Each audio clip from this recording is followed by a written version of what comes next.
noches, hermanos, de nuevo aquí, un jueves por la noche, buscando a Dios. Aquí está la pastora también, que me viene a asistir con agua. Gracias, mi amor.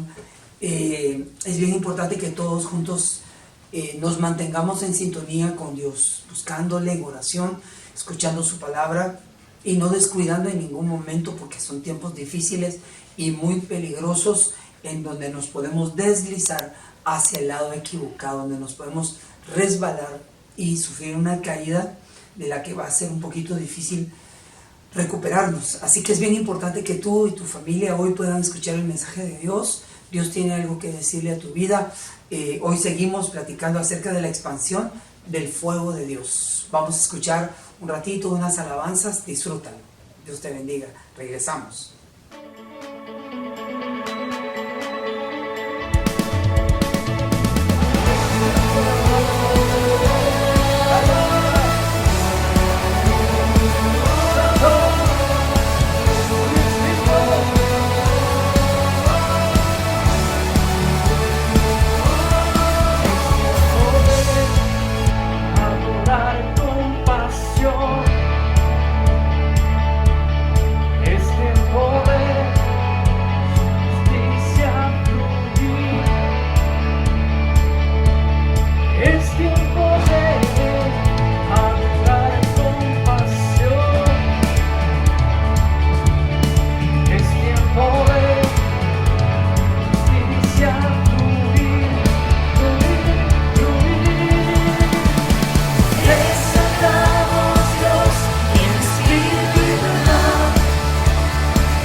Después de haber adorado el nombre de Jesucristo, me gustaría que fueras a tu Biblia, por favor. Continuamos en Hechos capítulo 3, en el versículo número 11, del versículo número 11 al 26, tenemos ahí 5 puntos bien importantes que tratar acerca de cómo el fuego del Espíritu Santo iba propagándose por todos lados, y el medio de difusión eran siempre los siervos de Jesucristo, los discípulos llenos del Espíritu Santo, porque no hay otra forma de que la palabra, el fuego, el testimonio de Cristo sea difundido por todas partes, sino solo por las herramientas ya certificadas por Dios, que son sus discípulos, son los siervos, son aquellas personas que le han dicho: heme aquí, Señor, utiliza mi vida en estos tiempos finales. Y en el capítulo 3, versículo 11 del libro de los Hechos,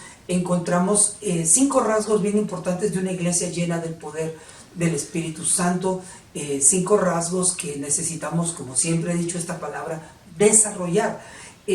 Una iglesia, un creyente, un discípulo que no se dedica a desarrollar lo que Dios ha puesto en él, el talento que Dios le ha dado, no tendrá mucho que dar, no tiene mucho que ofrecer, porque en todo tiempo vivirá en limitación, limitando el potencial que Dios ya ha colocado en nuestras vidas.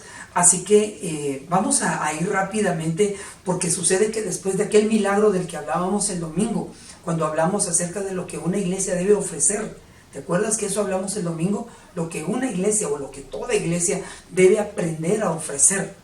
Cuando pasamos, por supuesto, de ser demandantes y pasamos a ofrecer, a algo que darle ya a los demás por la misericordia del Señor. Y lo que pasó ahí en capítulo 3, versículo 1 al 10, fue la curación de aquel cojo en la entrada del templo de la Hermosa. Ya vimos qué espectacular milagro el que sucedió ahí, y cómo este milagro catapultó a la iglesia el mensaje de Cristo de manera mucho más profunda a la vida de todo la zona geográfica donde se comenzó a desarrollar el Evangelio de Jesucristo. Llegamos al versículo 11, y es a partir de allí, Hechos capítulo 3, versículo 11, donde comienza a darse ya los rasgos que se esperan de la iglesia del Señor, los rasgos que deben de empezarse a notar en toda iglesia que dice ser iglesia de Cristo, en toda iglesia que dice tener la verdad en sus manos, en su boca, en toda iglesia que dice que se dedica a servir al Señor. Si estos 5 rasgos no están en mi congregación, en tu congregación, entonces creo que hay algunas falencias, unas fallas ahí que hay que corregir, cosas que corregir. Y a veces son cosas pequeñas que las vamos dejando allí, no nos damos cuenta que a veces las cosas pequeñas son las que más dañan. Aquellos descuidos pequeños son los que al final son los que crean pequeños cortocircuitos en diferentes áreas vitales de la iglesia. Y la iglesia se vuelve inoperante, la iglesia se vuelve errática, la iglesia se vuelve ineficaz, disfuncional. Y Dios me guarde, imagínate que eso nos pase como iglesia. Entonces hay que ir rápidamente y ver cuáles son esos 5 rasgos que hicieron a la iglesia eficiente en todo lo que hacía y decía, con resultados inmediatos. Te pregunto, ¿no te gustaría ser miembro de una iglesia de resultados? Tal vez no rápidos, pero que sí hayan resultados.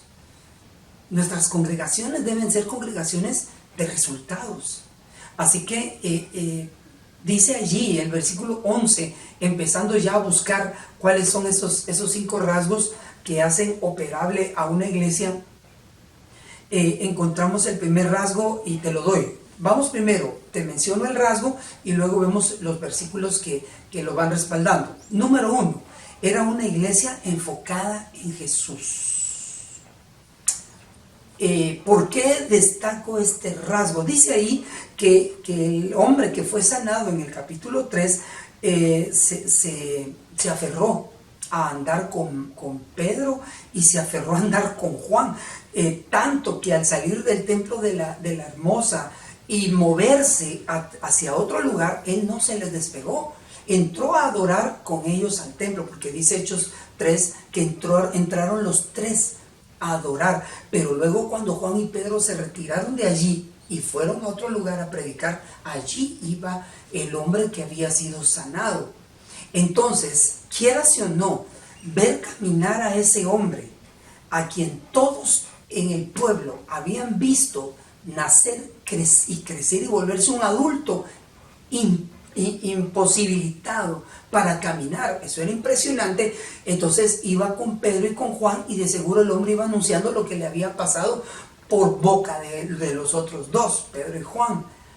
La gente comenzó a cometer un error que es muy común siempre, y es idolatrar a las personas a través de los cuales Dios se glorifica. Idolatrar el canal, idolatrar el vaso, idolatrar el recipiente. Entonces empezaron a echarle muchas flores, y el nombre de Pedro y Juan comenzó a estar en boca de todo el mundo, porque dice que todo el pueblo, atónito, concurrió a ellos al pórtico que se llamaba de Salomón, porque estaban viendo la señal tan tremenda que había sucedido. Dice el versículo 12, viendo esto Pedro respondió al pueblo: varones israelitas, ¿por qué os maravilláis de esto? ¿Qué estaba haciendo Pedro? Pedro estaba a punto de hacer lo que todos deberíamos de hacer hoy: darle gloria a Dios, y no quedarnos nosotros con los aplausos, no quedarnos nosotros con los reconocimientos, porque es muy común caer en ese error. Se da continuamente en todas partes. Si Dios ha estado bendiciendo tu liderazgo, si Dios ha estado bendiciendo el mío, si Dios ha estado bendiciendo tu ministerio, el ministerio todo no es de nosotros, es del Señor. Si Dios ha estado depositando ciertas confianzas superiores a tu vida, cuidado con eso, porque se te puede olvidar que la gloria siempre es de Cristo. Entonces dice ahí que Pedro les preguntó: ¿por qué os maravilláis o por qué ponéis los ojos en nosotros, como si por nuestro poder o piedad, o sea, por buenas obras, por buenos méritos, como si por nuestro poder generado humanamente, o por los títulos alcanzados, o por las experiencias obtenidas, se hubiese generado esto? Pedro está quitando los ojos de la gente, la atención de la gente en ellos. Y él comienza a explicarles que el Dios de Abraham, de Isaac y de Jacob lo hizo. Y Pedro insiste tanto que empieza a decir que Dios, a través de los milagros, lo que hace es glorificar a Cristo. Es exactamente a lo que nosotros fuimos llamados, a exaltar el nombre de nuestro Señor Jesucristo. Sin embargo, hoy, pues la alfombra roja cristiana está llena de famosos. La alfombra roja evangélica es larga, y quienes quieran desfilar en ella, pues están peleando un puesto para poder desfilar en la alfombra roja de los reconocimientos, en la alfombra roja de los aplausos, etcétera, como si esto se tratara un desfile de artistas cristianos, y eso no es así. Dios ama el arte, pero la gloria es de Él siempre. Entonces es una iglesia enfocada en Jesús. Lo podemos ver desde sus inicios. El segundo rasgo es que vemos a una iglesia con el valor de testificar del poder de Dios. Una iglesia que testifica del poder de Dios, no del poder humano, no del poder generado por la unión de personas. No, una iglesia que hace famoso a Cristo. Repitamos eso: una iglesia que hace famoso a Cristo a través de las señales y prodigios. Por eso creemos que es importante que los milagros sigan sucediendo, para que nuestra boca se llene de testimonios, para que hayan más testimonios los días de culto entre semana, para que los cultos del domingo se llenen de testimonios de que el cáncer es sanado, de que diferentes enfermedades desaparecen con tan solo mencionar el poderoso nombre de nuestro Señor y Salvador Jesucristo. Viene Pedro y dice estas palabras: el Dios de Abraham, de Isaac y de Jacob, el Dios de nuestros padres, ha glorificado a su Hijo Jesús, a quien vosotros entregasteis y negasteis delante de Pilato, cuando él había resuelto ponerle en libertad. Mas vosotros negasteis al santo, al justo, y pedisteis que se os diese un homicida. Entonces Pedro empieza a mostrar un tercer rasgo bien importante de esta iglesia, y es que era una iglesia con el valor de denunciar el error, con el valor de decirle a políticos, a reyes y al pueblo entero cuáles eran y son sus errores. Parece que esto ha mermado y nos hemos debilitado en poder denunciar aquellos errores sociales, aquellas injusticias que se cometen. Hemos perdido el valor de decirle a las autoridades basta ya en el nombre de Jesús. Hemos perdido el valor de señalar de que el mundo necesita arrepentirse, porque Pedro lo hace. Y les dice, arrepiéntanse y vuélvanse a Dios. Entonces tenemos frente a nosotros a una iglesia haciendo cosas que hoy ya casi no se ven. Pareciera que hoy solo queremos quedar bien, vernos bien, oírnos bien, no ofendamos, no vaya a ser que la agarren contra nosotros. Pues veamos a Pedro haciendo una gran denuncia acerca de los errores que se han venido cometiendo en cuanto a Dios y en cuanto a Cristo. Entonces esto nos lleva ahora a la cuarta característica de esta iglesia en este mismo pasaje, y es que era una iglesia profética. Iglesia profética. ¿A qué nos referimos? Nos estamos refiriendo a una iglesia que estaba consciente de la segunda venida de Cristo, una iglesia que estaba consciente de que tarde o temprano daremos cuentas ante el tribunal de Cristo, una iglesia consciente de que los cielos y la tierra dejarán de existir, una iglesia consciente del lugar al que Dios llevará a su pueblo tarde o temprano. El apóstol Pedro dice, mas ahora, hermanos, sé que por ignorancia lo habéis hecho, como también vuestros gobernantes. Date cuenta, volvemos al punto anterior, ¿verdad? Una iglesia dispuesta a denunciar el error, porque señala a los gobernantes como personas que se equivocaron en cuanto a las decisiones que tomaron con Cristo y con el Evangelio. Ahora, una iglesia profética. Les dice en el versículo 19, así que arrepentíos y convertíos, para que sean borrados vuestros pecados, para que vengan de la presencia del Señor tiempos de refrigerio, y Él envíe hoy, y Él, Dios, envíe a Jesucristo, que os fue antes anunciado, a quien de cierto es necesario que el cielo reciba hasta los tiempos de la restauración de todas las cosas, de que habló Dios por boca de sus santos profetas, que han sido desde tiempos antiguos. Entonces estamos viendo una proyección profética de una iglesia valiente.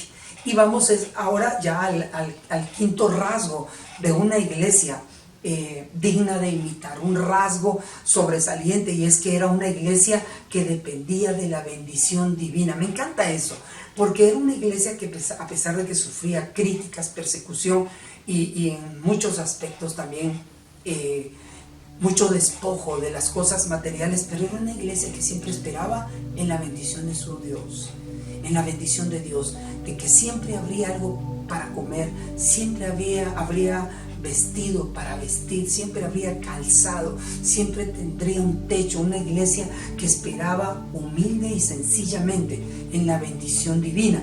Dice los versículos que están más adelante, podemos encontrar esta verdad tan preciosa. Dice, vosotros sois los hijos de los profetas y del pacto que Dios hizo con nuestro Padre, diciendo a Abraham, en tu simiente te serán benditas todas las familias de la tierra. A vosotros primeramente Dios dice, mira qué lindo el versículo 26, a vosotros primeramente Dios, habiendo levantado a su Hijo, lo envió para que os bendijese. Envió a Cristo para que nos bendiga, a fin de que cada uno se convierta de su maldad. Mira qué tremendas promesas tiene Dios de bendecirnos, para que tengamos una motivación procedente de Él y abandonar toda nuestra frialdad, toda nuestra maldad, y que podamos ser personas sabias y entendidas y acercarnos a Él y ser una iglesia de fuego que hace famoso su nombre. Cierra tus ojos, vamos a orar. Padre, en el nombre de Jesús, bendigo a tu pueblo, bendigo a tu iglesia, en el nombre de tu Hijo. Padre, yo te pido que seamos una iglesia enfocada en ti, amado Salvador, una iglesia con el valor de testificar de tu poder, una iglesia de señales y prodigios, una iglesia con el valor de denunciar el error, sea quien sea, mi Dios, sean gobernantes, sean políticos, sean gente, Señor, importante, que tengamos el valor de permanecer firmes y de denunciar los errores cometidos, que seamos una iglesia, Señor, enfocada en tu venida, una iglesia profética y una iglesia que espera en tu bendición cada mañana, cada tarde y cada noche. En el nombre de Jesús. Amén.